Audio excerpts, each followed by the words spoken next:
Welcome to the Buddhist Boot Camp podcast.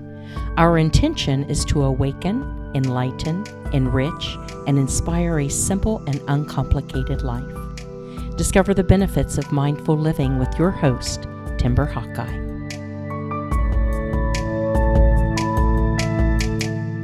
In my last podcast episode, I spoke about self-worth and how we each have value, though many of us have lost our sense of value when we started comparing ourselves to other people or measuring ourselves against their expectations. If we buy into a social hierarchy based on looks, race, age, wealth, or job title, we overlook the integrity with which a person lives, performs their work, or treats the people around them, and spend our entire lives trying to merely appear impressive in the eyes of everyone else, who, just like us, judges everybody on what they do rather than who they are. It is a vicious cycle in which nothing and nobody is ever good enough, instead of recognizing that each of us, including you, is inherently valuable. So in an effort to dispel that hierarchy, I acknowledged the importance and value we each have by listing various job titles from brain surgeons to custodians, construction workers, ministers, teachers, firefighters, plumbers, cashiers, servers, flight attendants, politicians, nurses, receptionists, programmers, CPAs, bus drivers, strippers, and so on.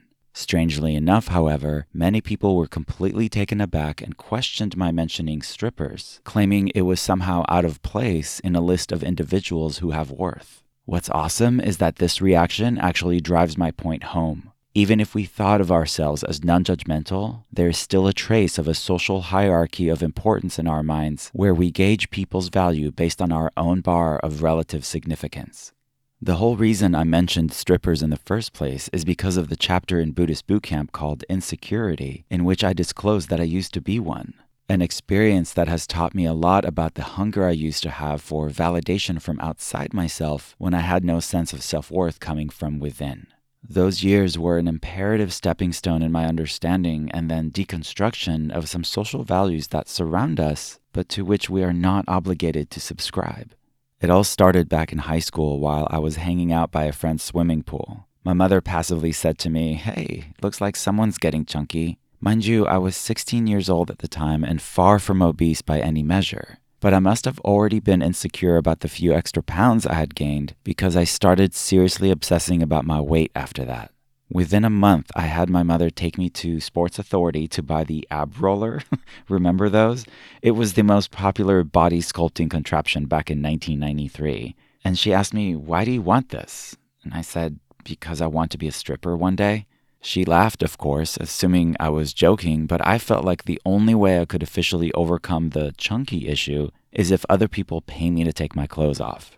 But it turned out that my insecurity had nothing to do with my outward appearance after all, because even when I started stripping a couple of years later, with a killer six-pack and a fake tan, the pale fat kid still stared back at me when I looked in the mirror. Now, I'm not blaming my mother for doing anything we don't all do every single day. She may have only said this to me once, but I continued calling myself fat and unattractive for years after that, every time I looked in the mirror. Your words have tremendous power, even the words you say to yourself. So please choose them wisely. My intention in sharing this is to bring to the forefront of our minds any residual judgments and prejudices we may have of which we are not aware. We say namaste to acknowledge that the divinity within me recognizes the divinity within you.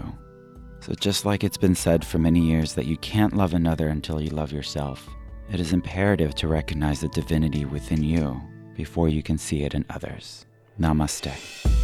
Timber Hawkeye is the best-selling author of Faithfully Religionless and Buddhist Boot Camp. For additional information, please visit BuddhistBootCamp.com, where you can order autographed books to support the Prison Library Project, watch Timber's inspiring TED Talk, and join our monthly mailing list. We hope you have enjoyed this episode and invite you to subscribe for more thought-provoking discussions. Thank you for being a soldier of peace in the army of love.